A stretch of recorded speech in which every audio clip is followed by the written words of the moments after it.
This is Things Police See, First-Hand Accounts, with your host, Steve Gold. Welcome to the podcast that interviews active and retired police officers about their most intense, bizarre, and sometimes humorous moments on the job. It is I, Old Gingerface, here with you as always, guys. Thank you for being here. Thank you for checking out the podcast. If you're new to the podcast, I suggest you check out the back catalog. There's over 200 interviews with the men and women of law enforcement telling their stories, totally unedited, how they live them. And it's evergreen content. It's you can consume a lot of it. A lot of people find it and they binge listen, which is great, which I like. And also, if you really love the show if you join the Patreon, you'll get 2 cops in the news a month, which is more topical stuff. You'll get at least one if you don't join, but that's just a way to really show me some love. If you've consumed a ton of the free content and you want to give me a couple shekels, then you can do it that way. But today's show, very excited for it as always. This guy's got a great resume, and he's also got a bunch of other stuff going on. Pretty impressive. He has served in patrol, narcotics, criminal investigations. He's been team leader of multi-jurisdictional SWAT team. He's trained and qualified as a SWAT sniper, as well as in hostage rescue and high-risk entry tactics. Recently, he served for 3 years with U.S. Marshal's Regional Fugitive Task Force, hunting the worst of the worst. He's working for a sheriff's office in the Birmingham, Alabama area. Without further ado, let me bring on the great Stu Jones. Stu! Steve, how's it going? Hey, man. Great to have you on the show, brother. Thank you. I like your name, Stu Jones. Reminds me of like a 70s, it's like a black 70s singer or something, I'll take it.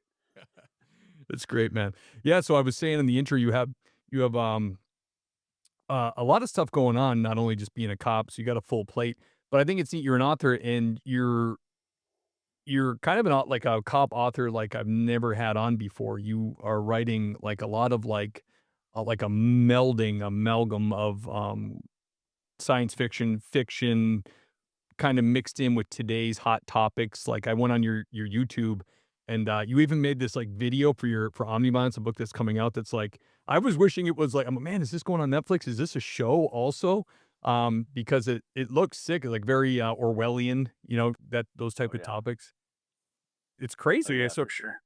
have you always been a creative guy? I mean, because usually most cops, and nothing wrong with it, and they produce great books, but they will do war stories or their memoir or something like that. But you're kind of going to totally, yours is like a lot more creative, let's say. Yeah, so I've always been a creative person, and I think I hit a crossroads coming out of college where I was having to decide whether I was going to move towards filmmaking, because I was doing a lot of short films at the time, trying to enter them in film festivals and stuff like that with all the free time you have in college. And but then I was having to reconcile that with, hey, I need to pay bills, and Yeah, your parents were like, "Are you going to get a job?" have insurance, and all these things. And so I leaned toward the other side of my personality, this need to see justice served firsthand in my community, and tipped into law enforcement instead. So when I no longer, we were talking about this, before we got going, when I no longer had the ability to do the short films anymore, I turned to writing as a creative outlet. And it turned out to be really cathartic for me as a young police officer, exposed to all the things young police officers are exposed to have this way to pour all the emotions and the thoughts and the horrors out onto the page, and have a way to sort of exercise those demons. Yeah, that's really cool, man. Because I mean, police work is very, very dynamic, and it makes sense that you could take those experiences and write fiction, change the names and whatever, and do a book. But also, there's the complexity of relationships and all that. I could totally see, if you're creative that way, how you could take those experiences and apply it to a futuristic thing or any kind of storyline. Oh yeah, Totally. oh yeah, for sure. And usually it does. I mean, all those little interactions that you have with victims, with suspects, with other cops, you've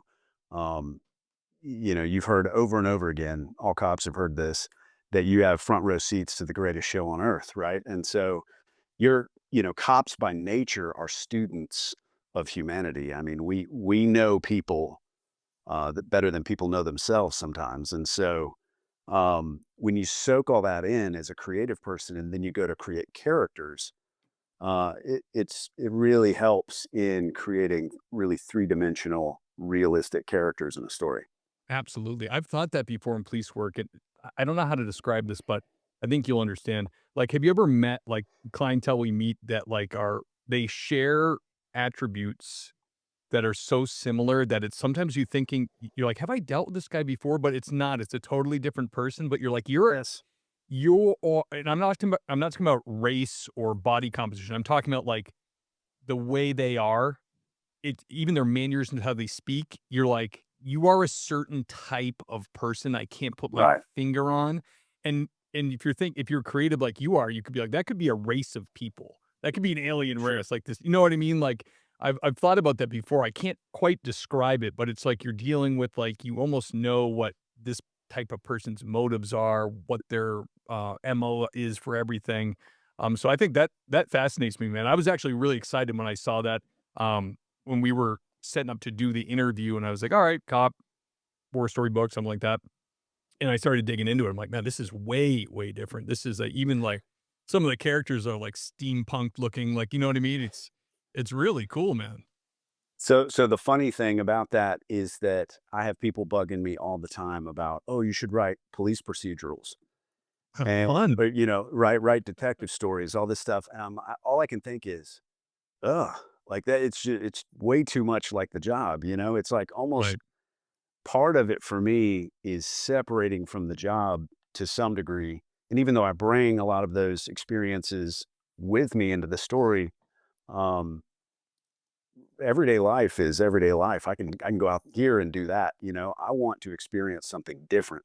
And so while I don't write space operas and alien races and stuff like that too much, a lot of my science fiction stuff tends to be much more grounded, but it is dealing with what does the world look like in 30 years or 100 years or whatever. So, and taking those experiences from my police career and kind of molding them into that. Yeah, it's very cool, man. It is very what we have going on now is spooky, especially like the 1984 type of stuff. Like there's that feeling that like that would never happen to us, but like everybody always thought it would never happen to them. And before you know it, Big Brother and the whole thing. It is really we're at like you feel like we're at the door of it. You know what I mean? A lot of times, and like we push it back, then it keeps coming back. So I can see how those books would be really pertinent to even just our culture and the way things are going now. The more I read into it, the history of communism and fascism and all that, the more you can see it right now and how like it's that whole that thing that's as old as time, like the greater good, but we're doing this for you. It's like we're Yeah. protecting you. It is a very rich storyline and very appropriate for what we're dealing with now. So Stu, For sure. let's go back to when you started pulling from this well, a young officer Jones. Um, can you tell us about your first hot call, the first call you had where you really got your adrenaline going?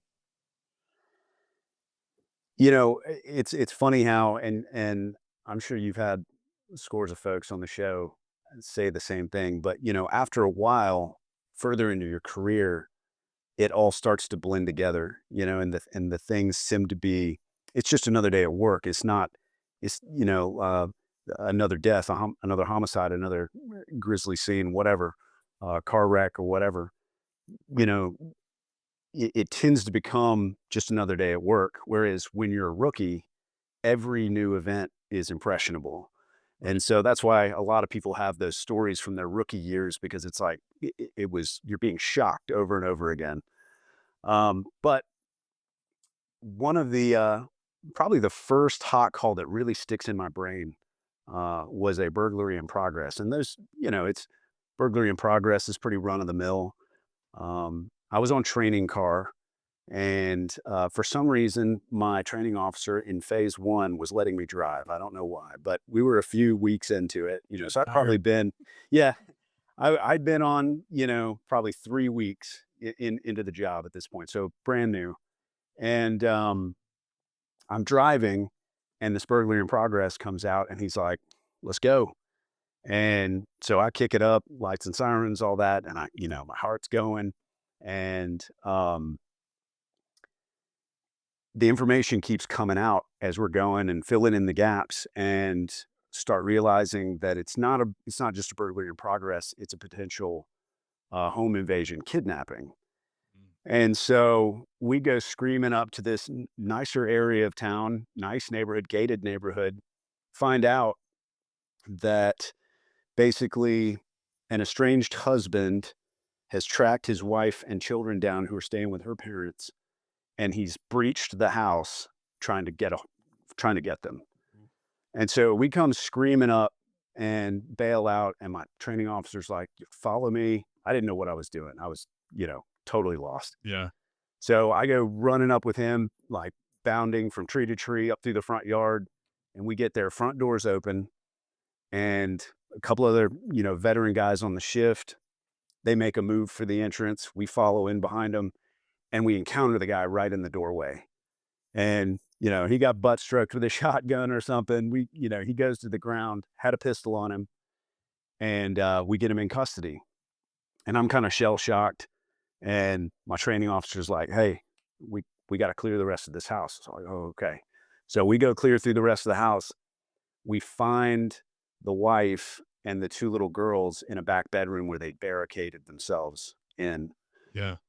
We discovered later that he had been searching for something to break the door down with. So I have every belief that if he had been able to get in there to them, he probably would have killed them and then killed himself. I think Oh, that was absolutely. the intention.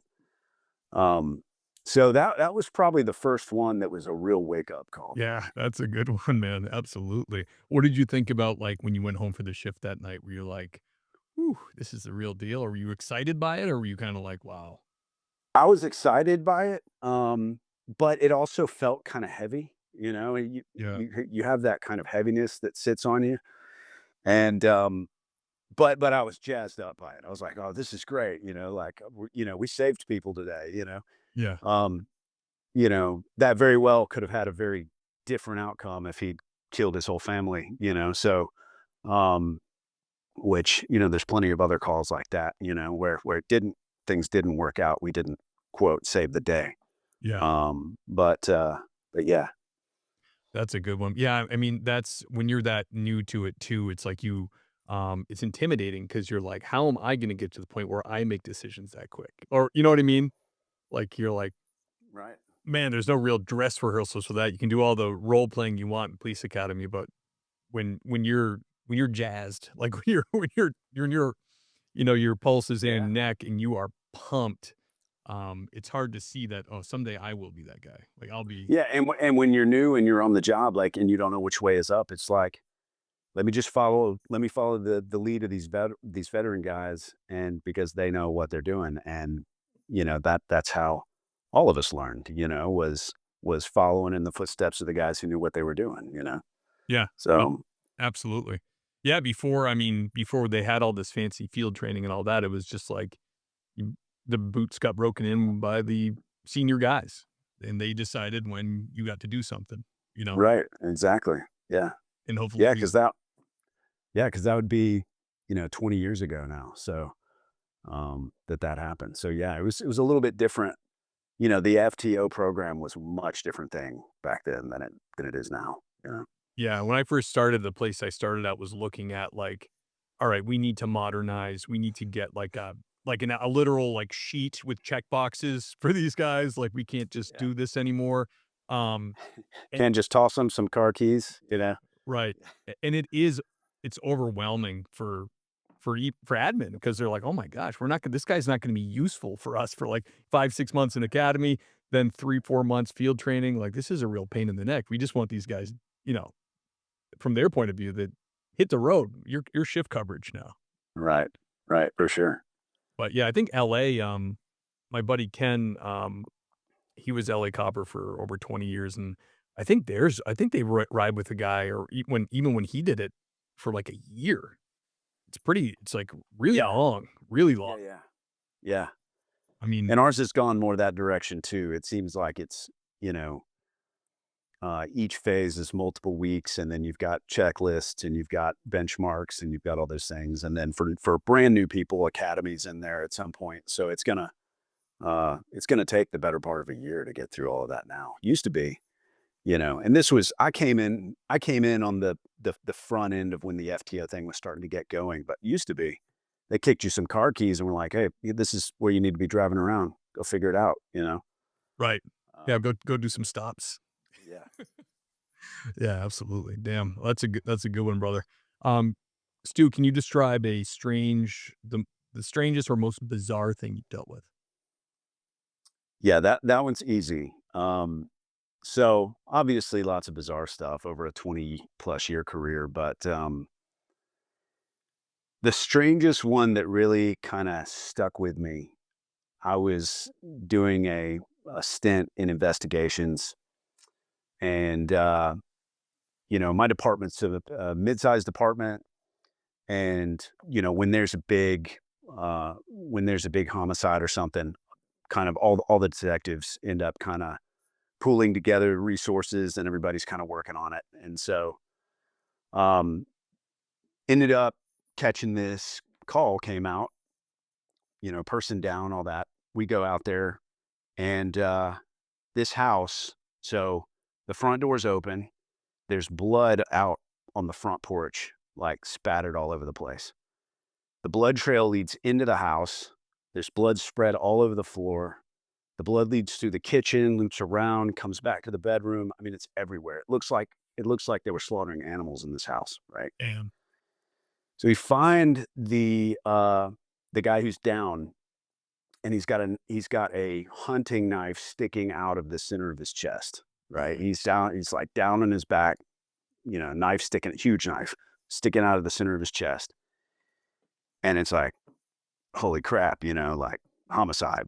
So Wow. we're doing all the stuff. Scene's all cordoned off. We've got evidence processing going, all that stuff.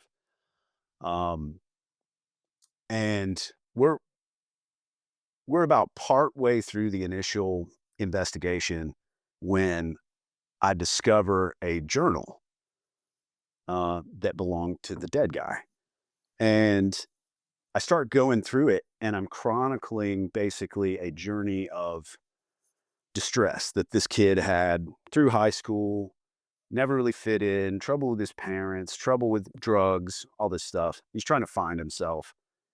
And turns out he went to Peru, you know, on this journey of self exploration and gets with a shaman down there. And I know y'all have heard of this, but he drinks that ayahuasca tea Mm. and goes on this like spiritual enlightenment journey as he's drugged, right?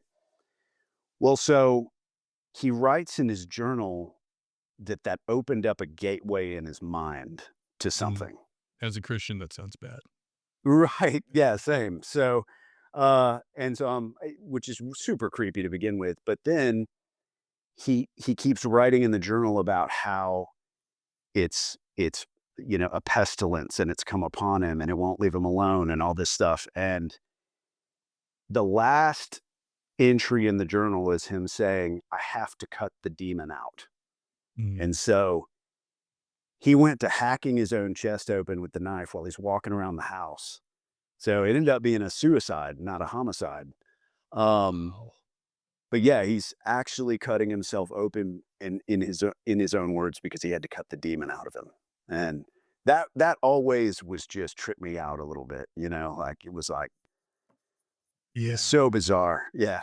that is freaky. Yeah, I had a retired cop on here that uses and kind of promotes using ayahuasca to heal veterans and first responders, like for brain chemistry or I don't know. And it was really fascinating to hear him talk about how it had helped him. But the more I read about it after I had him on and looked into it, I was like, and being a Christian, I was like, man, I can't help but think that could open you up to not great things. You know what I mean? Yeah. Yeah, for sure. Um, kind of freaky, dude. That is insane. How long did it take? Like, were you did you literally get there and just pick the book up, or were you guys looking around for a while trying to figure it out?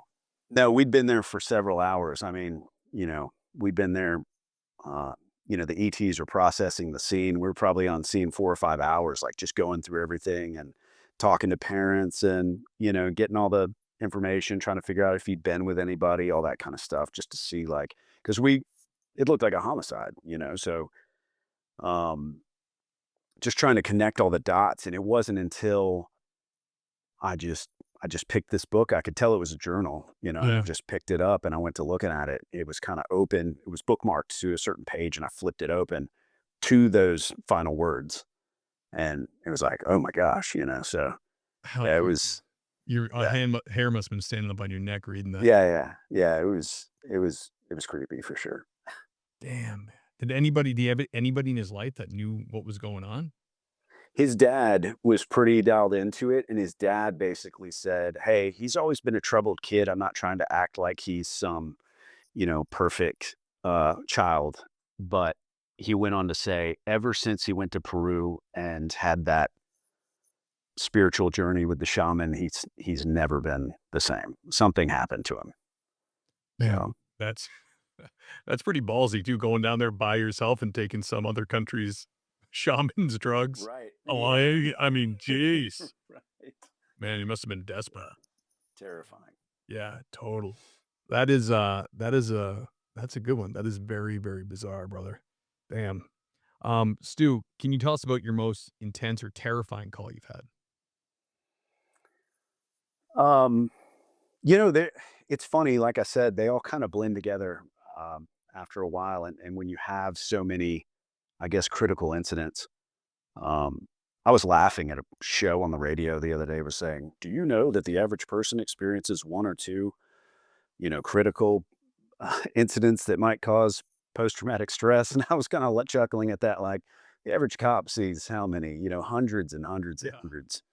Um, so, which is probably why we're all messed up. But um, no, the the most the scariest situation was probably not the scariest situation in the moment, okay? But it this particular situation haunted me for years and still does. Um, Basically, I was assigned to the US Marshals Gulf Coast Regional Fugitive Task Force and their office out of Birmingham, and we collaborated with other offices in the region, Atlanta, Tuscaloosa, all the way down to Mobile or over to Mississippi, like Louisiana, like we collaborated with all the other offices in the region and would go, hunt their bad apples if they needed help. But we were assisting down in Tuscaloosa and on this guy, bad dude, attempted murder police officer, um, multiple bodies on him. And we got him holed up. We got him pinned down in a house. Our tech guys were sure that he was there. And so we had a good perimeter. And we went to wait him out for a while, and we eventually got the call that was like, "Hey, go in and make sure he's in there." So we breached and went in and took it real slow, worked our way, handled it as best we could. We had a pretty solid team, broke it down one room at a time, and not finding the guy, not finding the guy. And we go all the way through the structure. And I know everybody's been in a situation like this if you've done the job long enough. When it may just be an open door, a alarm call or something, right? And you go in and you just like go through the motions. I'm just going to clear this Yeah. house. A little complacent. Yeah, a little complacent. And then it's like you actually find somebody in the house and you're surprised to find somebody, Right. Uh, so this was not like that. We were expecting to find the guy, but room after room, we're not finding the guy. And so we get down to the last room and I'm like, he's got to be in here, So I told my partner, hey, like, we're gonna flashbang this one. We're gonna pull out all the bells and whistles. So we hammer this last room. Boom, we pop in, catch our corners, collapse. Everything's clear. Check the closet, nothing. I'm like, well, damn, where is the guy? Yeah. And everybody's back clearing at this point. And just as kind of an afterthought, and I don't know why I got so complacent here. Maybe it was just like I'd been way up and it's like, well, he's not here. Maybe the tech guys were wrong, is what my brain is you know. And I got down on one knee and pulled up the bed skirt, and I'm looking at his hand like this far away from my face. And I jumped up and I snatched the bed back and flung it against the wall, and there he is, curled up under the bed. And next to his hand was a 6-shot revolver. Mm. And we jumped on him and got him under control. And, at the end of the day, no shots were fired, no big deal, no big fireworks. It wasn't like nothing glamorous, But to this day, I'll have nightmares where I pull that bed skirt up and I'm looking down the barrel of that revolver. Yeah. And it's because I know if he'd wanted to shoot me in the face, he could have done it. Yeah. I mean, in police work, we always deal with people and you never know. But with this guy, you knew. It's like looking for a viper. You know what I mean? Like, Yeah. this guy's definitely capable of killing you. So I can see that would definitely bother me. That's crazy. You guys, how many guys were there? 3 or 4 of you? On my team? Yeah, like how many guys Yeah. jumped on him? Oh, so it was me and my partner in the room at that time that jumped on him together. But we had probably 6 in the house. So they all came running when that went down. So Did he have anything to say afterwards? Like, you're lucky I didn't shoot you or no, you know what? He was real calm. And part of that is what upset me as well. He almost had an air of like, I let you get me. yeah, He almost had a little bit of an air of like, yeah, you guys got me, but it's only because I let you that you're alive right now. right. Yeah, totally So, unshaken. Those people, I've only come in contact with a few bad dudes like that, but that just, their hand is completely they're like nothing for them. It's like they're another day yeah. at the office. They don't have the adrenaline drop, or they probably are just lacking that empathy or whatever serial killers have. They kind of Yeah, have that. sociopathic tendencies. Yeah, for Yeah, sure. exactly. Yeah. I've talked about it before in the show once, but one of them was a child groomer guy, and he was like, "Oh my gosh!" And I was fingerprinting him, and he was looking at me, and he's like, "I must disgust you," and saying stuff like that, like, "Is it bother you to even like be near me?" And just real nonchalant conversation. I'm like, just shut the f up. Yeah, right. Yeah. Oh my gosh. That's probably what he wanted was for you to, you know, breach your ethical standards and beat the brakes off him there in the booking area. Right. Yeah, yeah, probably. But that always that little encounter always just for what he was up to and the way he behaved and the way he was able to hold a conversation, talk with me like he was normal, just, Right. gives me, just knowing people like that are out there is just No kidding. so friggin' disturbing. Yeah, dude, the Fugitive Task Force, Steve Svetska, he was Arizona, um, trooper and worked for a few cities there, and he was on the Fugitive Task Force at the Marshals, and he said his advice to listeners was like, "If you can get on that team, Oh man. get on it because it's so freaking cool." Bro, cowboys and Indians. I mean, Yeah. you're basically everything that a young cop gets into policing to do. I mean, go get the bad guys and not folks who didn't turn in their library books. Like Right. these are the really bad ones that Bonafide should have bad been off the guys. street yesterday. Yeah. And so the trouble with that assignment is, eventually, if you're like me, if you're lucky, your agency will send you out there and forget about you. If you're like me, my agency sent me out there for 3 years and then they're like, start jerking the chain, like, hey man, remember where you came from. Yeah. And so you know, when you got to come back from an assignment like that and then sit a desk or do something else, it's like it's hard to reconcile, hey, I just completed the best assignment of my career. What am I going to do now? Yeah, that's really tough, and I'm sure agencies think about that too, because it's like a drug task force when a department just gives an officer to a regional drug task force and is like, "See you later." I mean, a lot of these departments fight for additional patrol, and then to give one away, and then you have to tell the city, "Well, this is for, the greater good, or if this is gonna help our town, we're gonna get forfeitures," and, it's Right. I can see where these guys are coming from, but to taste that and then get pulled back has gotta be like, It's tough. yeah. So the marshals must do that just because they they just need the help. They just not enough of them, right? And they need the local knowledge.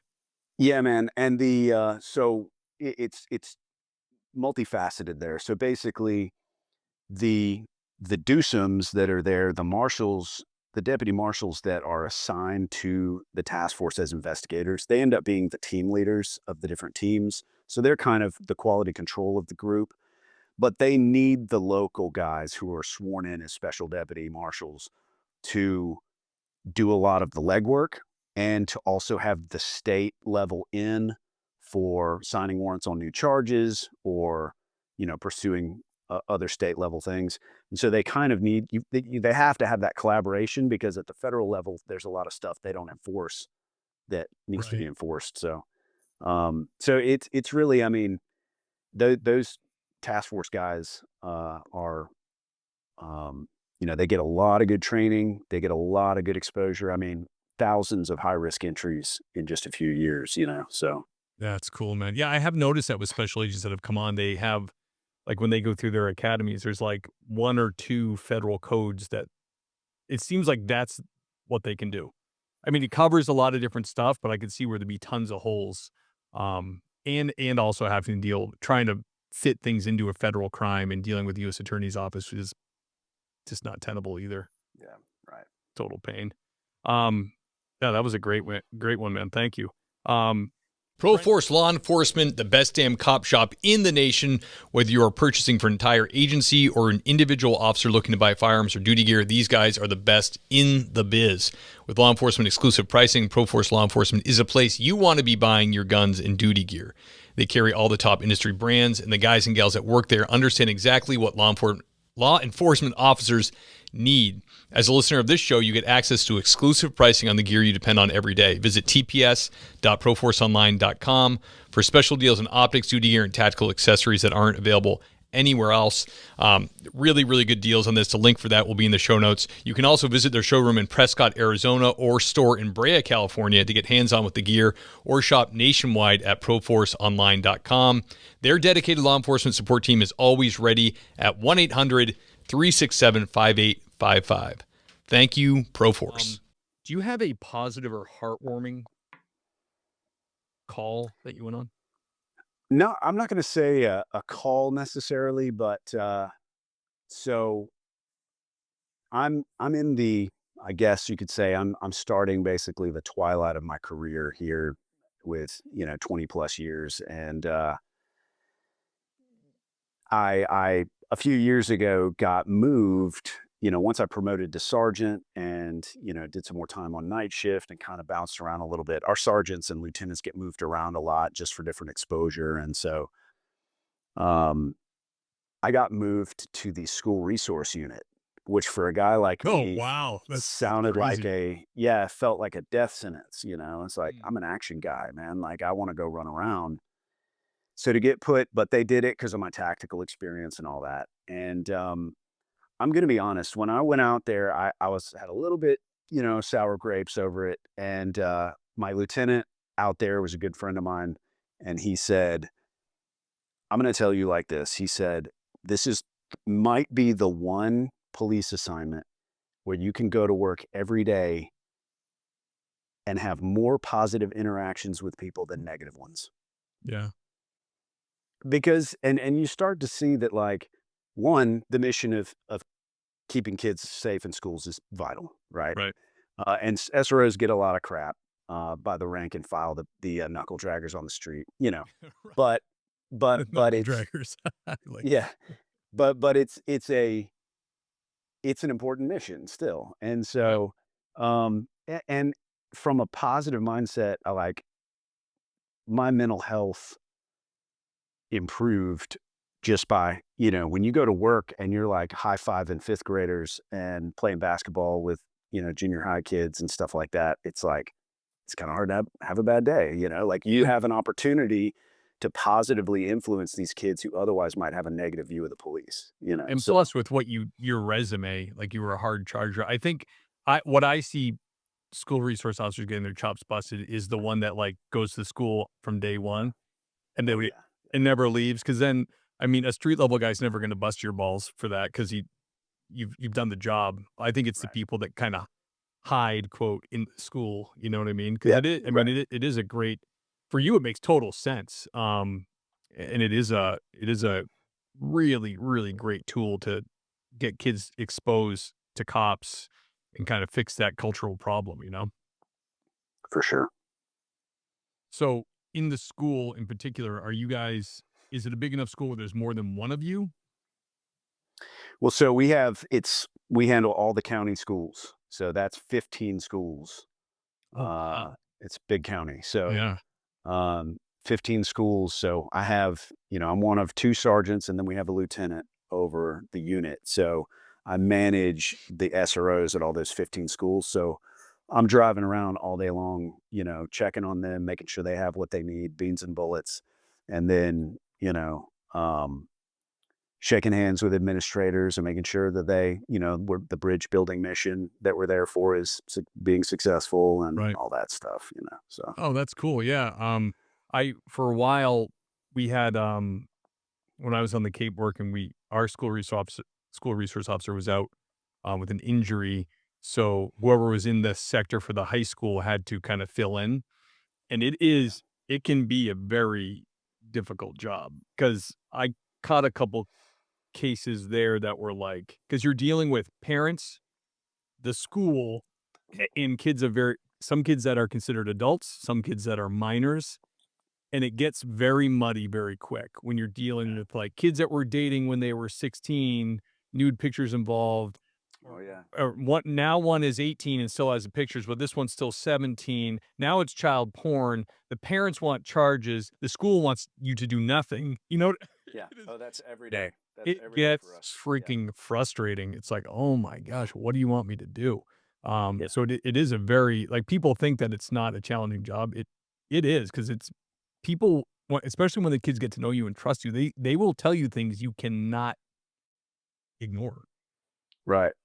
And Yeah. And then you have the situations like I had one of my folks at a intermediate school, like fourth, fifth grade age, and a grown child that is on the autism spectrum threw a handful of rocks in the SRO's face during a tantrum, which, mm, is like that person on the street's getting bounced, but right. you have to run it through the filter of this kid's on the autism spectrum. We've got to Right. be handle this appropriately. So and of course his blood was up. He was like, so it's hard to navigate some of those things. Yeah, absolutely. Man, that is a giant operation. That's a Yeah. lot of school resource officers. My goodness.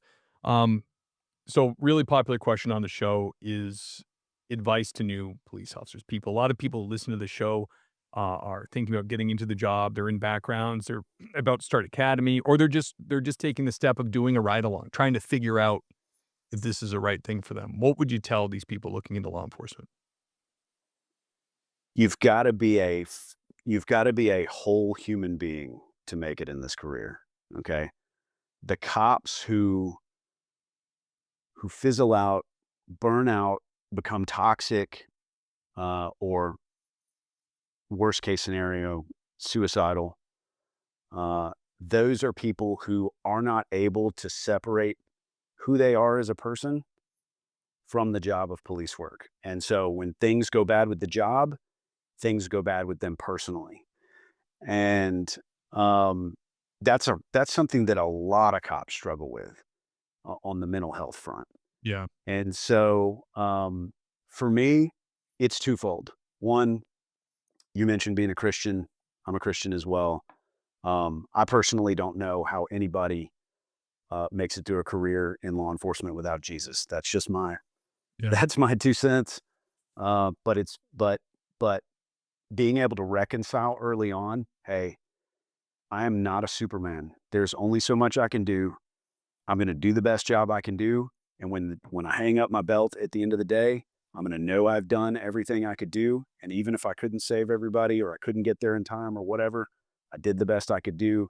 And the rest is up to God. To be able to let that go releases a weight from you that you can't imagine. Right. And Mm. so that's part of it. And then the other part is being able to disconnect from from being a police officer and be a regular human being, because police officers are kind of twisted. It's just true. Yeah. Right. So you've got to be able to kind of separate from that job, from the job on some level, which for me, like I, I put on the author hat, right? Last weekend, I went to a comic convention and set up my booth and sold books and hung out with nerds. And it was great, Yeah, absolutely. and we talked books and science fiction stuff. And I didn't wear a gun. I didn't do police things. So like separating from the job and having other outlets, hobbies, family, whatever it is, whether you're coaching your kids' little league team or you're, doing something, you have something artistic or you like to woodwork or whatever it is, having something that's not police related that makes you kind of like, it's what the humanizing the badge mission is about, helping people to understand there's more to police. We're not robots in a uniform. Like there's more to this person than just the job. Right. Absolutely. Um, that would be it. Yeah, words of wisdom. Thank you for that, brother. Yeah, the humanizing the badge thing has gone way off the rails, huh? Yeah, There's some people doing stuff under humanizing the badge that is like that is true. That is true. there are some real ones out there. We all know who they are, but they're I'm mostly talking about like just uh the straight up dancing cops or the ladies doing their get ready with me. No, that's this not what I'm talking about. Three Yeah. at that no, I know you're not, I know you're not. Like the 3-inch nails and all that. No. No, I mean, it with Mike the Cop and Officer Daniels and some other Right. guys out there that kinda do it in that vein, and then, that guy that does, I think he's in Alabama, the guy that does, all the black neighborhoods, he's, really got a great way about him, Officer Norman, he's great. He gets money. He's so big now, people buy these people in these poor neighborhoods gifts, and he gets to give them the gifts and, like, Oh, I've it's seen him. that Yeah, I have Letitia seen needs him. some new sneakers for Yeah. gym clash, and it's that is really, really awesome, but it is, I mean, that's the stuff we're talking about. That's really cool. Um, all right, brother, I wanna talk about your writing and the books, and like I said before, it's fascinating to me that this is the style you're in because it is really cool. And I noticed it in the notes, it said that you write with somebody, maybe just on omniviolence, that is on the other side of the aisle politically. Yeah. Is that so? That is so. What? How does that function, and how do you guys get along? It shouldn't function. It shouldn't function at all. In fact, you know, if by normal social standards, we shouldn't be friends, much less collaborators. But his name's Gareth Worthington. Um, he is a Brit living in Switzerland, and he is a bona fide scientist. And his degree was in endocrinology, comparative endocrinology, and so he's super smart guy, but he's politically left leaning. He's an atheist, Oof. and yeah, and he's he's like I said, part of the scientific community, which can tend to be more liberal, more left leaning, and so. Um, but he's a phenomenal dude. He's just a Right. great guy. We're about the same age. We were influenced by a lot of the same pop culture, sci-fi concepts and things like that. And we found that in collaborating, he brings real science to our science fiction, and I bring kind of the gritty street cred action component, and we mash that up for our brand. And so you've got a few of them there, but Omniviolence, Condition Black, and It Takes Death to Reach a Star, which is a 2-book series. Yep. All of those books were written together with him. That's really cool, man. So obviously he's got what does he think about like the Orwellian stuff? Is he on board with that? Does he agree with that kind of plot line? Oh yeah, for sure. And like I said, we were both influenced by a lot of the same things growing up. And even though this is the thing I really appreciate about Gareth is that even though I might be right leaning and he might be left leaning, he's first and foremost concerned with facts and evidence. And so That's great. Yeah. is if the facts and evidence point to something, he's not going to buck that. And so that's kind of where, we come together on a lot of things. That's awesome, man. Yeah, so for this book, Omniviolence, the latest one, and there'll be a link in the show notes and a link to your website and all that good stuff, of course. Um, it is someone accepting part of the storyline is someone accepting cryptocurrency and is capable of doing drone strikes on a target of your choosing. Is that right? Right. So basically, think of omniviolence. The world of omniviolence is, what if Black Mirror and The Sopranos and 1984 and The Purge had some sort of unholy love child? That's the world of omniviolence. So there's a political scientist, Daniel Dedudny, and he had this concept. He came up with this concept of omniviolence, in which he basically said that the ratio of killers to killed is falling exponentially. So that bad actors don't any longer need armies, for example, to create chaos. They don't need tons of guns. They don't need nuclear weapons. Um, with the rate at which technology is progressing and our inability to socially keep up with it, he basically describes how a small group of malicious agents might engage in what he calls omniviolence, which is not states warring against each other. It's every person against every other person.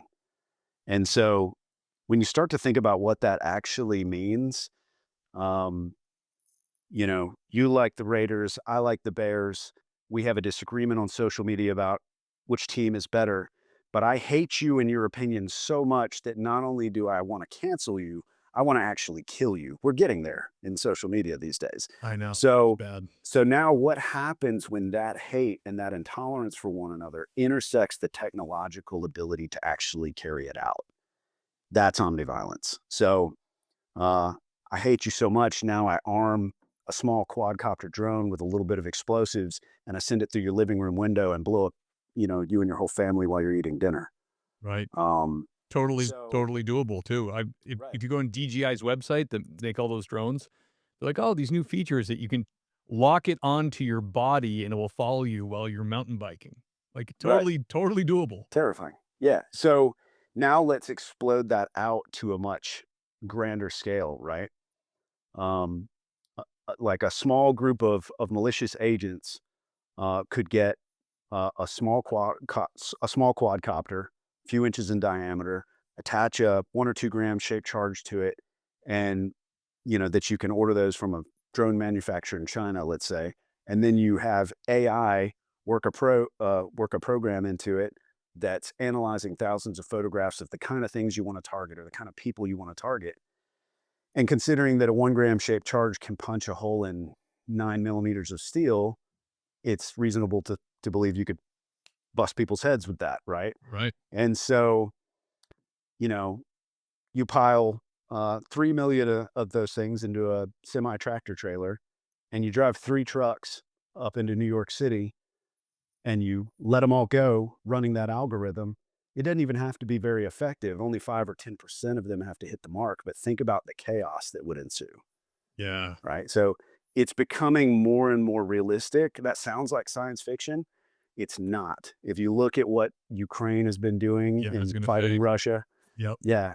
I mean, blowing up like those rogue drone strikes, just flying them into buildings and blowing everybody up, like it's coming, and we are on the brink of omniviolence. Yeah. I mean, look at the U.S. government with our drones. Oh, these drones are $10 million a piece. Like, yeah, the Ukraine's like, oh, I get a $1,500 DJI, right? I blow a tank up with it. Right, right. That's freaking crazy, man. Well, it sounds absolutely fascinating. Like I said, I will absolutely put a link to all your stuff in the show notes. Stu, thank you so much for coming on, brother. It was an absolute honor to have you. Really fun conversation. I got your Instagram at Stu Jones Fiction above your head. Anywhere else people can get at you? Are you on X or any of that? Yeah, it's Stu Jones Fiction on all the social accounts, and just stewjonesfiction.com. Awesome. Perfect. I will link whatever you want. We talk afterwards. I can link whatever you want in the show notes. Thank you again. I got to do the outro to the show. Can you hang on for just like 3 minutes? Absolutely. Awesome. The great Stu Jones, ladies and gentlemen. Man, super fun interview. Books sound awesome. I can definitely had guests on before, and not that I'm Nostradamus or anything, but I can see that being definitely see that being a Netflix series or some kind of Prime series, something like that. Just a really great idea. So thank you for coming on. God, I can't talk. Really fun. This is a time in the show when I thank the Patreon sponsors. If you really love the show and you want to show me with your money, which I like, you can do that. Link is in the show notes. There's patrolman, sergeant, lieutenant, captain levels. If you go sergeant or above, you will get a shout out on Things Police See. Starting with the lieutenants, who I'm talking about is a great and powerful Andy Biggs. Kyle Roberts, everybody. Thank you, sir. The great Michael Roach of Roach Machine AI Solutions. Check him out. The great and powerful Tom Connell. Now the sergeants, Adam Alexander, Adam McMahon, Adam Mihal, Ben Peters, everybody. Bentley Barnett, thank you. Brad Thompson, Brett Lee, Dan Carlson from Burley Boards, amazing woodworker on Instagram. Check him out. Thank you, sir. Jerry Finch, thank you. Madam Clark, LaCuff, everybody. The great Dave Ellman, Doug and Kelly Newman. Love you guys. Hope Wyoming is going swimmingly. Dylan Mosher, everybody. Elliot Sykes, Gabriel Decknop. Thank you. The great Gary Steiner. George Cariotis, everybody. Greg Gadboy. Jackson Dalton. Black Box Safety. Check them out. Thank you, sir. James Rose. The great Jason Labrie, everybody. Jason Lau. Jessica King. John Jordan. John Shoemaker. John and Aaron Kate. Love you guys. See you at church. Excuse me. I'm choking. I'm having such a good time. Lauren Stimson, Lane, the handsome Lane Campbell, Lisa Gano, holding it down at dispatch. Thank you, Lisa. The great Marcus Johansson, everybody. Iceman, Motorcop Chronicles. Check out his podcast. Thank you, Iceman. Nancy Hammond, everybody. The great Nick Adams. Paul Maloney, past guest. Great interview. Raymond Arsenal. Thank you, sir. Richard Tolles. Keep on trucking, brother. Stay safe. Sasha McNabb, everybody. Sam Conway. Thank you, Sam. Scott Young. Sean Clifford. Seth Wright. Sheriff Ronald Long. Thank you, Sheriff. Tammy Walsh. Holding down dispatch. Thank you, Tammy. Tony Fahey, everybody. Zachary Pleat. And George Tessier. Love you, buddy. See you at church. Guys, thank you so much for your continued support. I truly, truly appreciate that. I love you, and I will see you next week.